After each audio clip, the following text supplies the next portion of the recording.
Stonehenge, the Great Pyramids of Egypt, the Colosseum. Magnificent, ancient constructions.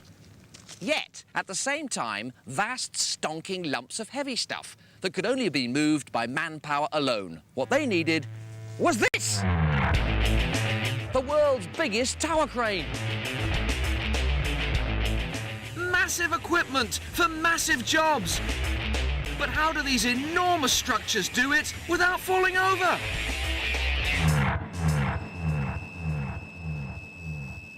There are many theories about how things like the Colosseum were built, but they mainly involve the toil of thousands of slaves.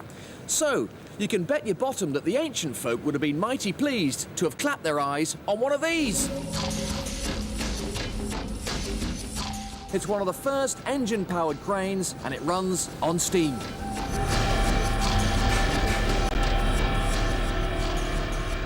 This one at Bristol City Docks went into service in 1878. It transformed work that previously had been done by hand. It was incredibly powerful, capable of lifting 35 tons with its weird banana-shaped jib.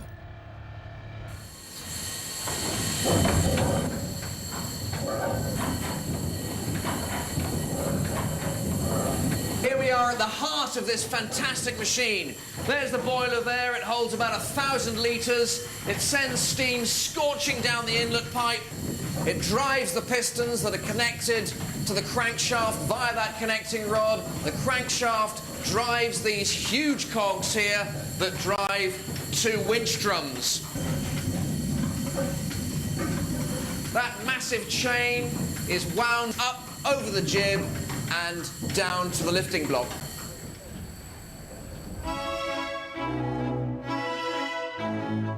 The design was patented in 1850 by Sir William Fairbairn, an engineering whiz-kid who also built over 100 bridges and pioneered the use of tubular steel in construction. Using a crane is just like fishing. Imagine Nemo here as the load on the end of a crane. I can reel him in quite easily.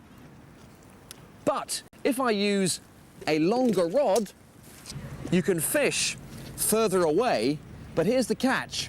Your fish will seem heavier. Meet Flipper, Nemo's twin brother.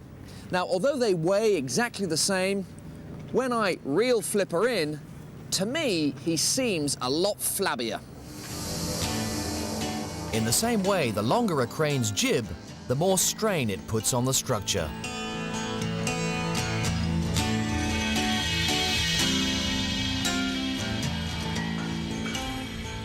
So, for big fish, on long rods, you better watch out, or else you'll snap your rod or end up in the water. So how did good old Willie Fairbairn stop his giant steam-powered fishing rod falling into the docks? Above me is about 100 tons of iron, and thankfully it isn't going anywhere because the crane is held steady by a 4.5-metre metal foundation sunk deep into the quayside. One of the crane's main jobs was lifting railway locomotives onto ships for export around the world. And to kind of recreate that today, we're going to sling up this circa 1940s railway wagon, which is quite a weight, so we really are putting old Willie's jib to the test. So let's see if this antique of the crane world can really lift a heavy load. Right, we're all hitched up and ready to go. If this goes wrong, I can either trash a very old crane or a very old railway wagon, or both, but it's not going to go wrong. Right, here we go. First thing to do is to get it in gear. There we go. And then we've got to let the brake off, like so. And then open the regulator, which lets the steam into the cylinders to drive the pistons, to drive the engine. Here we go. Gently does it.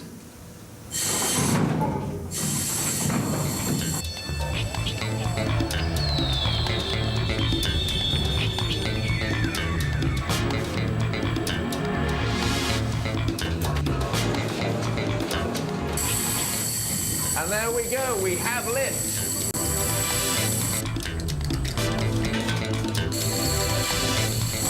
This machine has 4 gears, slow, very slow, incredibly slow, and even slower.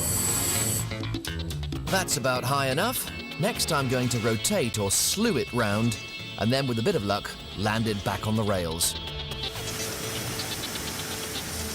A little pull on the clutch, and round we go. You can feel the whole crane turning now. And there's nothing quite like the feeling of a steam engine and controlling one. But I want to close off the steam a little bit as we get nearer the ground. We're inches away. It's a very delicate old railway wagon. That'll do, that'll do. Look at that. Look how accurate that was. I'm a born crane driver. It's a real testament to Willie Fairbairn's heavy-duty structure that this machine can still do its thing. But to lift hundreds of tons, you need something with a completely different structure, something positively monumental in scale.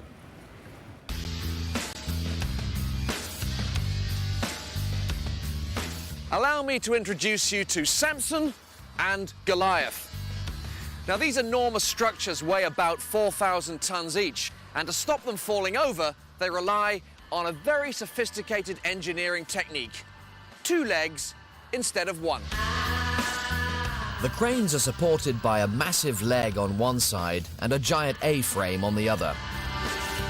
These are gantry cranes, and here at Harland and Wolff in Belfast, they've worked on some of the world's most massive ships.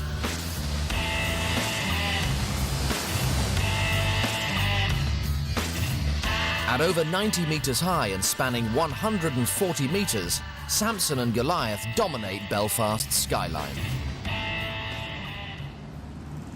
With names like Samson and Goliath, you'd expect them to be champion weightlifters, and you wouldn't be wrong. Each crane can lift over 800 tons, and together they can lift, well, enough weight to sink a battleship, let alone build one. The cranes were built to cope with a new era of supersized shipping. Goliath made its first lift in 1969, and Samson went into service 5 years later. They're almost identical, but Samson is 10 metres higher than Goliath, and they're both mounted on rails that run for 800 metres along the dock.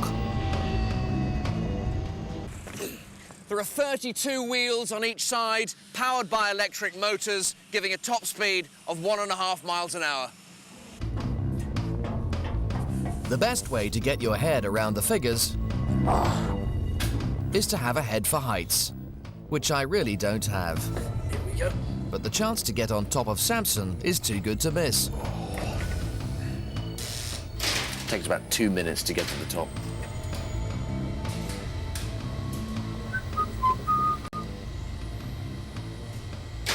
Oh, yep, that's it. We're here. We're at the top. Wow, now that is just about the best view of Belfast you're ever going to get. And it's not until you're actually up here that you realise just how absolutely massive this thing is. I mean, look at the cars and trucks down there. They just look like models. They're minuscule. You're probably thinking that a huge crane like this must have a massive engine to get it on the move. And you'd be absolutely right. It's a 1,500 horsepower, rough and ready, massive diesel engine. And I'm gonna fire it up. It's going to be a tad noisy, though, so earplugs in, and away we go.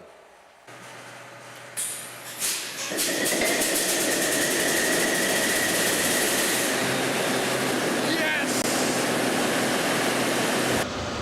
It's very noisy, but this engine drives an alternator, which powers a generator, which powers the drive motors for different parts of the crane. Fabulous!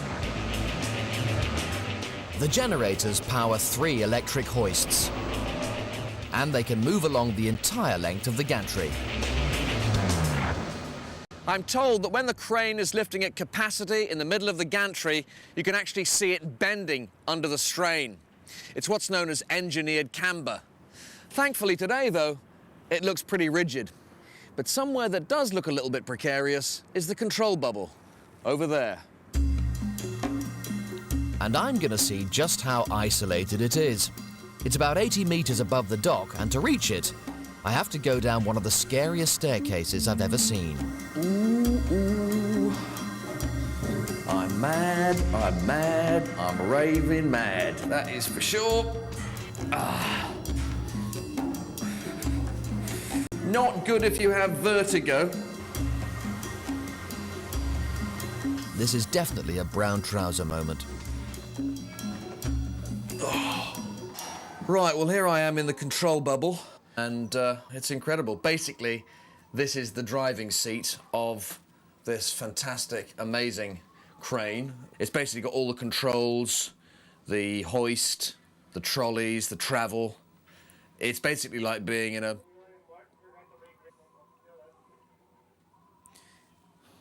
It's basically like being in a giant goldfish bowl 80 meters off the ground. But to be honest with you, it is not a job for me. I'll tell you that now.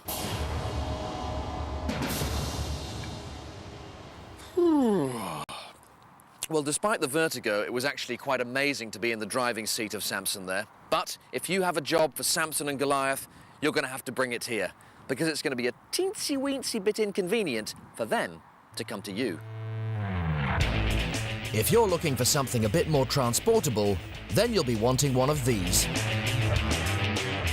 Or why not go for the ultimate high? You do not want to look out there.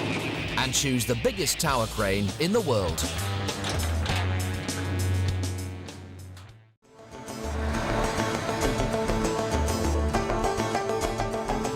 Yo, check out the new wheels, man.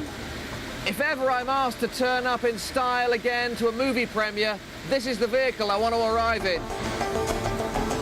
People say a bloke's motor is just an extension of his personality. You're a veteran.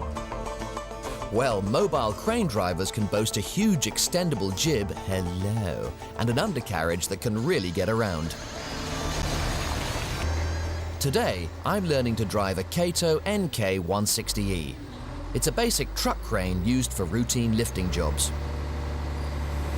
Well, to demonstrate my dexterity with the old hydraulics here, I was led to believe that I was going to be given a nice, rugged, heavy-duty load to swing round and land on the truck there. But I've been given this instead. A dinner for two situation. Here goes. So, pulling the slew lever, and a bit of pressure on the hoist. And we have liftoff. Yes, the table has left the ground. Oh, this is simple.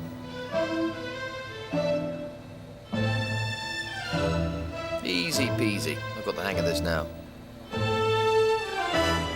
Just a little bit more height. Ah! Ah. God.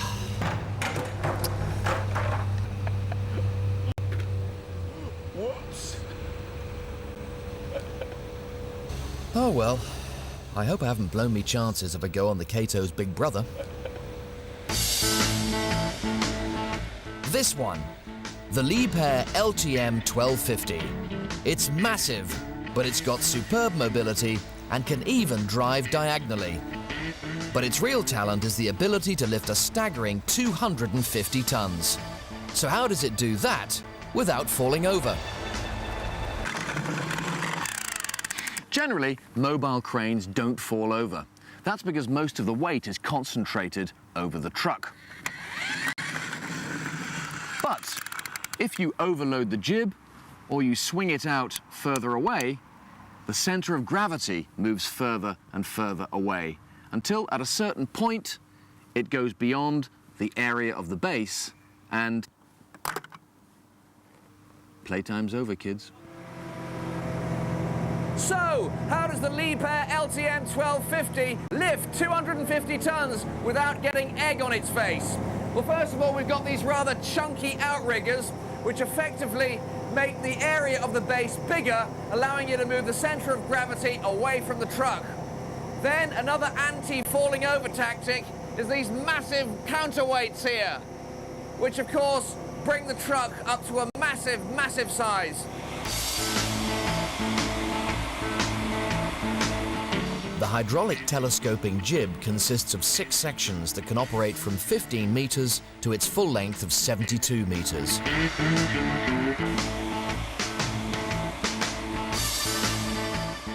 Despite my dinner for two disaster, they're letting me try out the Liebherr. And let's hope I've improved, because on the end of the hook, it's my Kato training crane. Oh yes. And inside the cab, you can really tell that you're dealing with an impressive piece of kit, believe me. Everything is computer controlled. Gone are the hydraulic levers of old. This has got joystick control. Oh, and watch this. A tilting cab. It's a tense moment as the monster takes the strain. And we're now hoisting up. I've got the hand signal from Steve to stop, just to check that everything is going to be okay. I am rather nervous. I'm lifting 21 tons of Kato crane lorry. It might be looking good. We've got 5.7.8 tons now, and we're going up really slowly just to make sure we get this all right. I can now report that I've got a maximum load of 24.5 tons in the air, which is, in fact, the 21-ton Kato is off the ground. It's off the ground, the 21...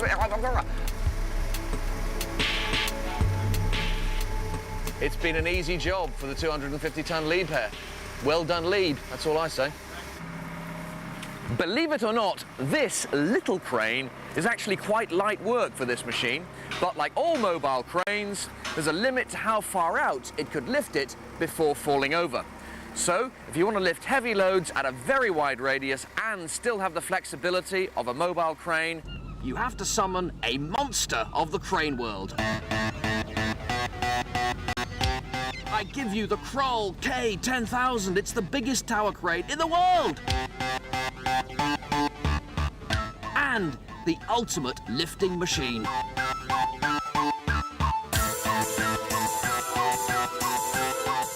It's absolutely enormous!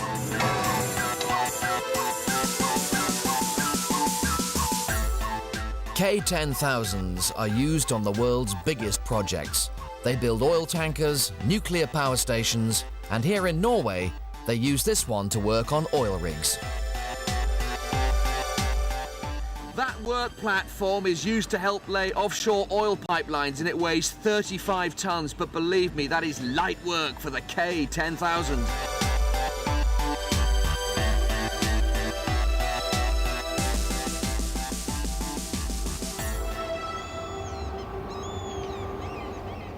This crane can lift a maximum weight of 240 tons. Overall, the structure is 137 meters tall. Extraordinary.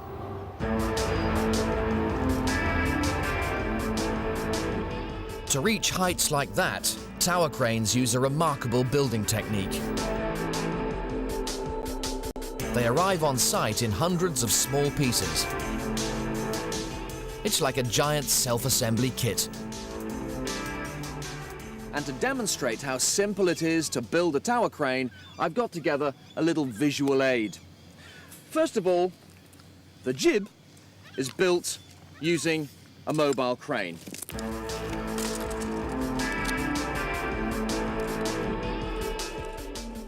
Then, to raise the tower, they first of all set a solid concrete footing and fix the first section to it. Now, here's the interesting bit. To reach its full height, the crane then grows itself by one section at a time. Its ability to grow itself comes from powerful hydraulic rams. These rams push this section up several meters. The crane operator then uses the crane itself to lift the next section into the gap that's been left. Gradually, the crane gets higher and higher. Tower cranes can be built really quickly, although generally speaking, they're made out of stronger stuff than milk crates. The K10000's tower is made up of 10 12-meter sections. Now these can either be fixed to a concrete base or, like this one, mounted on rail bogies. Either way, the crane is said to be able to withstand wind speeds of up to 175 miles an hour. Pretty stable then. Well, I hope so, because I'm just about to go up. And the real reason why this crane won't fall over is up there.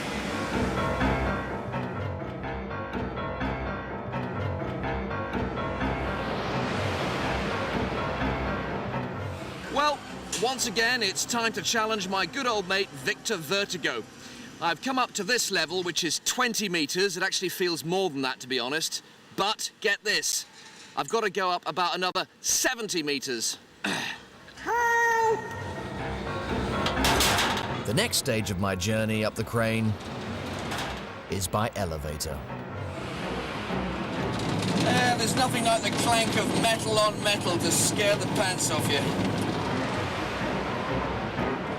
You do not want to look out there.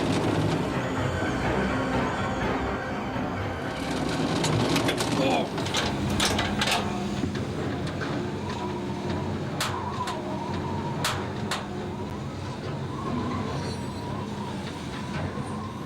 From the ground, it's actually difficult to tell how big this thing is, but we're about 90 meters up, and from here to the end of the jib is 86 meters.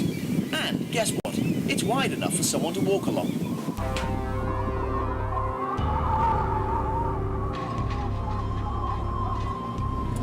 I can't do it, unfortunately. I have busy, important, serious things to go and discuss with you.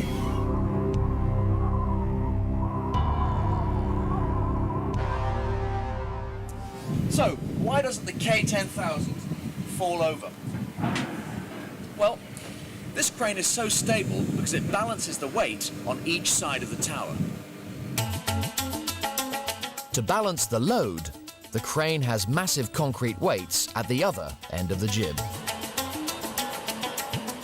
And they also move to account for the weight and distance the crane is operating at.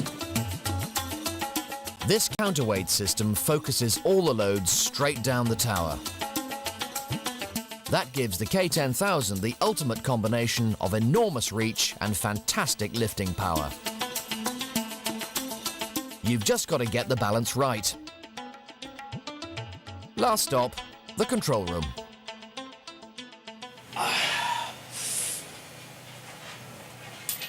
Well, here I am, the position of power, the driver's seat.